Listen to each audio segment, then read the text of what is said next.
Good morning, good afternoon, good evening. You are watching the Paris Fintech Forum Communities video interview series. I'm Elliott Gotkine, and today I'm joined by Silicon Valley Bank's CEO for the UK and head of EMEA, Erin Platts. Great to have you with us. Oh, it's great to be here, Elliott. Thanks for having me. Okay, so before we get cracking, we're going to learn a little bit more about Silicon Valley Bank.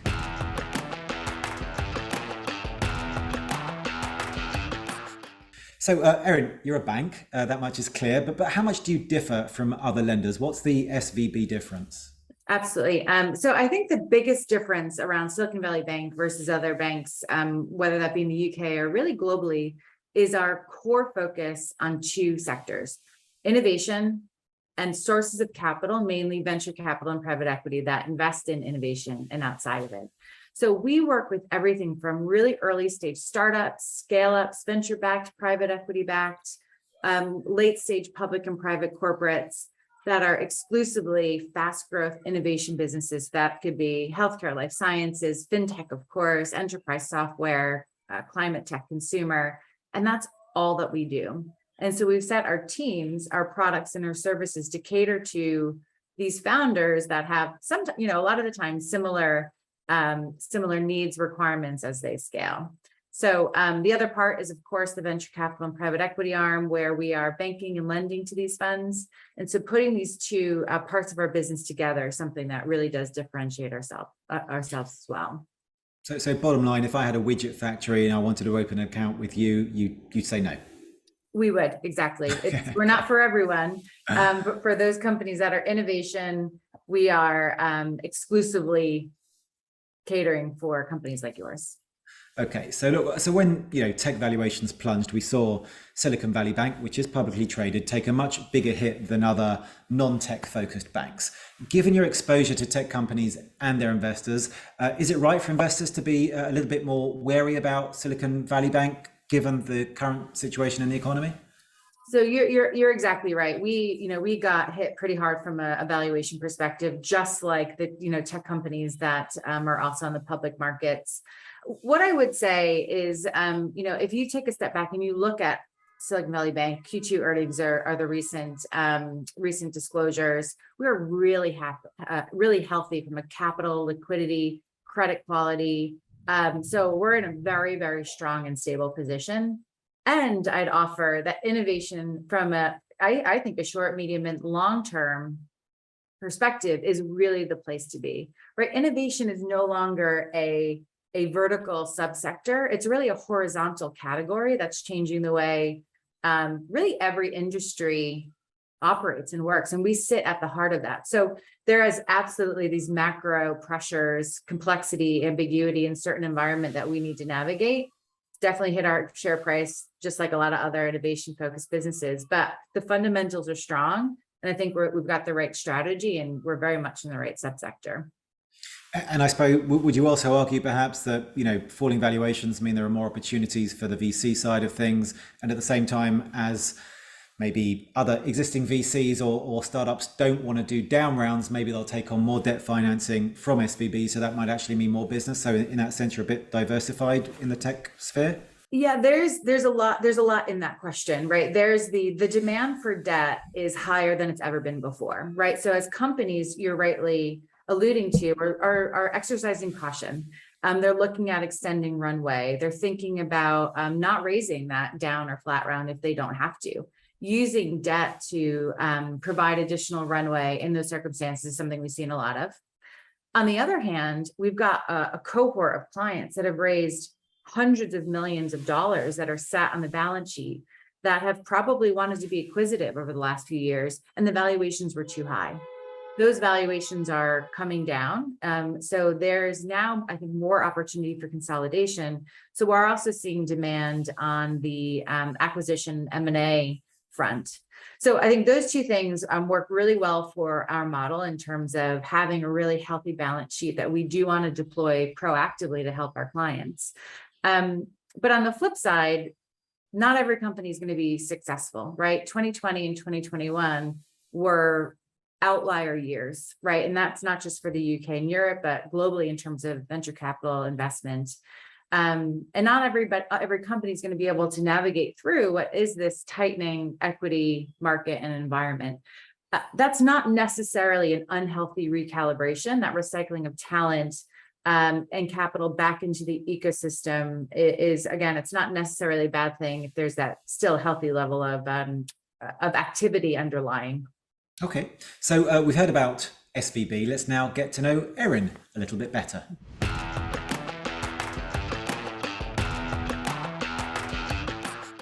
So whether in banking or in tech, Erin, I think it's quite rare to find someone staying at the same company for more than a few years. You've been at SVB, if I'm not mistaken, for 18 years. Did you just find your calling and that was that, like a perfect marriage? Sort of, but I guess you could call it that. I am so lucky to have stumbled upon SVB, over 18 years ago. At the time I was in the US, I grew up in New York and I lived in Boston for about 8 years. And I graduated from university and thought I didn't want to work in corporate America. I definitely didn't want to work for a bank, wanted to start my own company. And I realized that I had no money, no contacts, and no good ideas. Thought, okay, I need a job. I've got to pay the bills and all of that. So I stumbled upon SVB through an introduction of an investor that actually lectured at my university. And that's how I got to know the company. And I joined entry level in the client services and operations team, doing everything from picking up the phones to help our clients process payments and working on some of the back end operation side. And long story short, I found my way to London in 2007 when the innovation scene here in the UK and broader Europe looked a heck of a lot different than it does today. So my 18 years in one company feels like I worked for 4 or 5, just given our growth and the ecosystem's growth. But yeah, I'm definitely lucky to have found such a great companies with such a strong values fit for me. Okay, and you said that originally you wanted to found your own company or something. When you're working with all of these founders, do you get jealous, or do you feel like you are a part of this kind of founding team and that therefore you're kind of founding multiple companies all the time?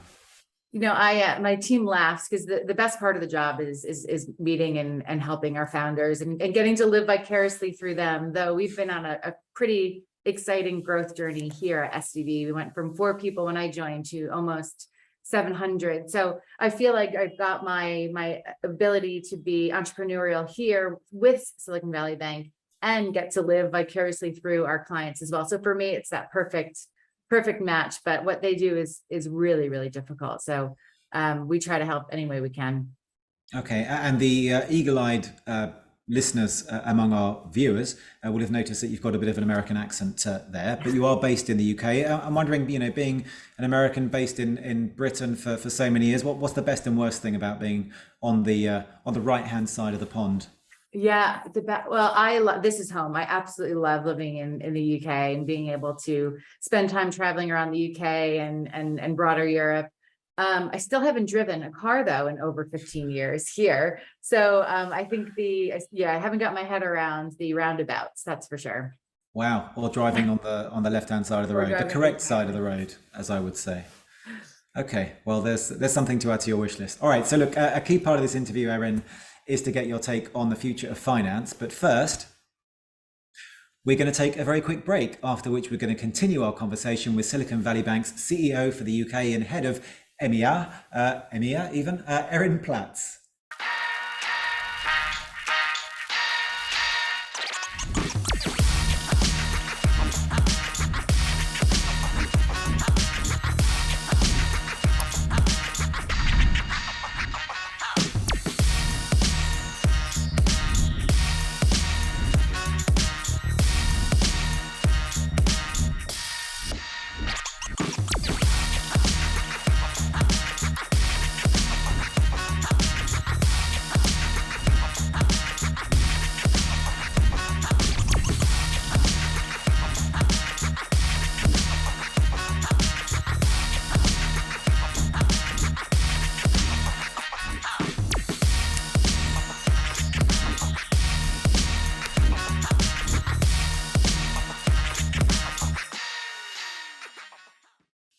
Welcome back, and don't forget, if you're not already a full member of our community, everything you need to join can be found at www.parisfintechforum.com. And now, Erin, let's talk about the future of finance.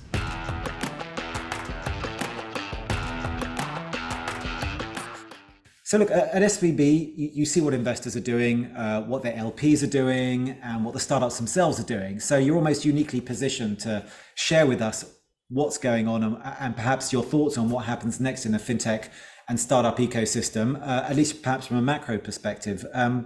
Would you care to do so? Absolutely. You're right. I think that's a good way to describe it. We do have a unique bird's eye view around kind of innovation and fintech, working with the various constituents.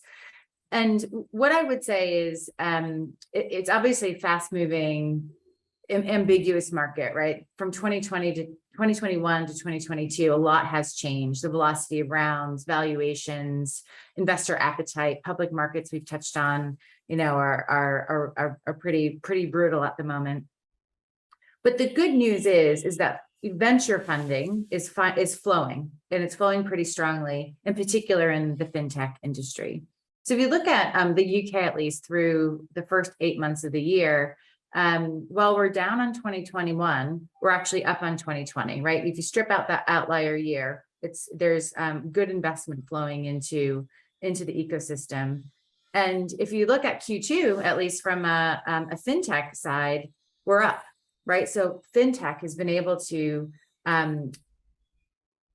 showcase the quality of companies that are being started and scaled here. The other sector we're seeing great traction is enterprise software. So as a subcategory of innovation, especially in the UK, fintech is continuing to draw investor appetite. So there's no credit crunch, more like just a recalibration in terms of valuations, in terms of perhaps how much, and in terms of for want of a better phrase, the capital efficiency that startups need to kind of have integrated into their models from the very beginning, perhaps. Yeah, I think those are all great call outs, because it's even though the top level numbers are strong, when you double click into the detail, there's a lot of things happening. So the concentration of money going into more established portfolio companies for sure is happening. There's a consolidation into the growth stage and later stage. The other part of the barbell is we're still seeing some good activity in terms of seed and Series A. But where we've seen some companies struggle to raise is maybe single product companies that thought that they'd be able to grow that single product faster, or be able to raise additional money to push out into different verticals. That's where we're seeing some companies really struggle. That's where I anticipate we're going to see more M&A over the next 6, 9, 12 months. As the markets probably persist being a little bit more difficult to navigate. Just to add some subsectors that we're seeing really great activity, for sure on the reg tech side. A lot is happening across the board there. Companies in terms of embedded payments, businesses that are selling into large financial institutions to drive efficiency. Banking as a service, those subsectors have performed really, really well, and have not only commanded decent investment rounds, but also have shown strong growth. And would these be the sectors that you expect to emerge perhaps from the current situation stronger than before? And if so, which ones do you expect to emerge weaker? I mean, you mentioned ones with single products perhaps that are maybe, having to endure those down rounds. Yeah, I think you're right. So those are a couple of subsectors I think are going to be off to the races when the markets kind of open up. And hopefully there'll be a stable of really exciting growth stage businesses that will be the next kind of IPO candidates when it's the right market conditions. On the flip side, there's some earlier stage companies that haven't been able to evolve, or companies that are really capital intensive, right? That might be fairly early stage. So we've seen the last couple of years a huge rise in digital lenders, right, across the board. This is a really tough space. It's something that we, as a lender into the space, spend a lot of time thinking about and looking into. There's definitely some fantastic companies that are at scale and doing really well, but others are finding it hard, right? And even recently in our market, we've seen, Clearco pull out of Europe. There's been some retraction in the space because these are capital hungry businesses that haven't lent through what is a very different credit dynamic as well. So I think we're going to continue to see some consolidation and perhaps some market movements there. Okay, and I suppose some might call this a fintech winter, or perhaps certainly chillier climes than we've experienced over the last 12, 24 months. But in one particular subsection of the fintech space, in crypto, digital assets and the like, we've seen this winter being particularly severe, prompting some to see it maybe as a fad that they always thought it would be if they were always a little bit skeptical. What's your take in terms of crypto, digital assets, and all the other kind of things that come out of that, whether it's Web3 and blockchain technology? Yeah, I mean, it's been to your point, there's been, if there was a bubble kind of anywhere, this, you could offer that maybe this was the place that it burst a bit. That being said, I don't think it's a flash in the pan, right? There is too much amazing technology happening from a blockchain perspective. There is a huge demand in large proportions of the population that are interested in pushing their personal and business lives more into the crypto space. So we don't actually do a ton of crypto in the UK, as we're still waiting for there to be more clarity on the regulatory side. Where we're playing more is the kind of the picks and shovels around crypto, around Web 3.0, and of course on blockchain. So looking at companies that specialize in fraud and AML prevention within the subsector. That's where we've spent our time, as opposed to in the sort of virtual currency side itself, in terms of wallets, et cetera. We do have teams that are exclusively dedicated to the space in the US. And I think over time, as there's more clarity here, we'll probably look to do the same. Okay. And SVB, you're in the UK. We've seen it expand from Silicon Valley to Israel, to the UK, Europe, and beyond. Where for you will the next big innovation hub be? Are we expecting to be in Africa, Latin America? Where would you put your money, both metaphorically and perhaps even literally? Well, I am a little bit biased in that I lead the UK and EMEA business, and we're just getting started here, and it's hugely exciting in the last 15 years to see all of the ecosystems grow and mature. The short answer is we want to be everywhere that there are pockets of innovation. So we're already starting to build relationships with folks in LATAM, in Africa, and more broadly across the European and Middle Eastern regions. For us in the short term, doubling down on our core markets, UK, Israel, Western Europe, Nordics, and hopefully being able to continue to expand further afield, whether that be in Africa, LATAM. We've got 6 offices in China, and India. So we've got a good footprint, but the next couple of years, we're definitely looking forward to continue to expand within this region as well. And of course, being in the UK, you got to experience not only the financial crisis, which of course affected the US, but also Brexit, which I know we don't talk about as much as so many people would love these days. But on a serious note, what impact did you see? Do you think if it hadn't happened, things would be booming even more so in the UK right now? I know it's impossible to really know for sure, but did you see a marked change? Maybe fewer foreign founders, setting up shop in London as their base. What's your overall experience and assessment of the impact on the tech ecosystem in the UK there? Sure. I think we did see a difference in activity, which I'll come on to. And now I think there's a bit more friction in the system. So touching on both of those things, when Brexit happened, it didn't affect us. We were at the time not a subsidiary, we were a branch, and we had rep offices along. So from a Silicon Valley Bank perspective, no change. But what we saw across our client base is the cadence of companies coming into the UK slowed, for sure. UK founders and management teams looking to attract talent was more difficult. So anytime you add ambiguity or friction into the system, it's hard. It's hard to deal with. Now, we work with the most innovative and agile companies in the world, so they've quite quickly figured it out. And I think the tailwinds around innovation across the UK and Europe are so strong that the friction that Brexit caused has been largely overcome. Now, looking at our model now that we're a fully licensed subsidiary, pre-Brexit, we would be able to passport that license everywhere across Europe. That's in a very efficient way for us to scale and help clients in a more broad-based way. So that's, obviously disappointing, and that will slow down our growth, which is frustrating, but that's something that we need to contend with for sure. So then on the flip side, the UK has an opportunity to do different in certain areas from a regulatory perspective. So we'll see what happens there. Okay, and you're personally a big supporter, I understand, and promoter of women in tech.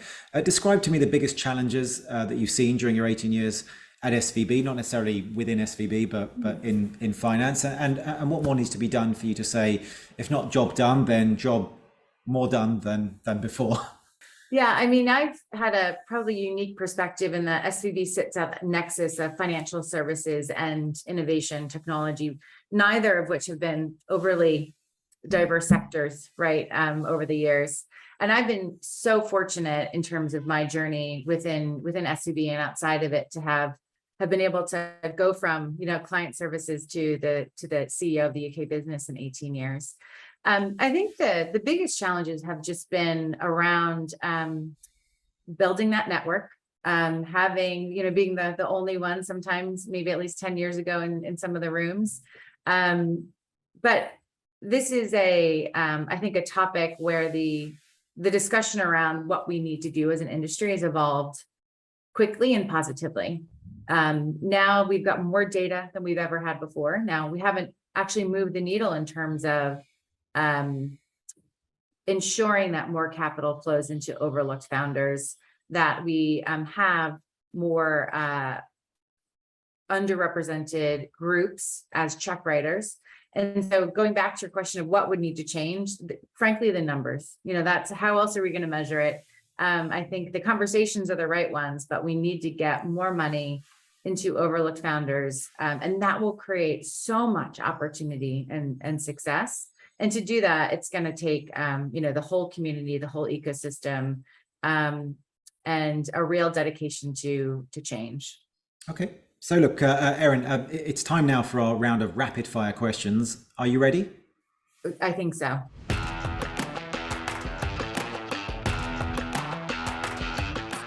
Okay. So look, I've got 90 seconds on my phone here.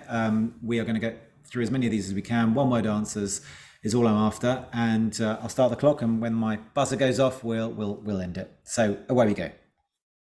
What fintech segment has the biggest potential over the next 5 years? RegTech. What is the biggest pain point in your everyday financial life you'd like to see resolved? International taxes. Are we at the beginning, middle, or end of the fintech wave? Oh, beginning. Do you have a metaverse strategy? No, not Have EU and US regulations kept pace with all the new possibilities in the financial industry? No. How would you describe NFTs? A scam, B, an interesting concept, or C, part of the future that we really don't want to miss out on? B.5. Have you personally ever invested in crypto? No. Are physical points of sales part of the future of finance? Yes. On a scale of 1 to 10, 10 being the most likely, 1 the least, how would you rate the chances that in the next 10 years, one of the neobanks will be as profitable as a top-tier legacy bank? 8. CBDCs become a mainstream reality in the US or EU? No. 0. Sorry, could you go back? How likely is it that CBDCs will become a mainstream reality in the US or EU over the next 10 years?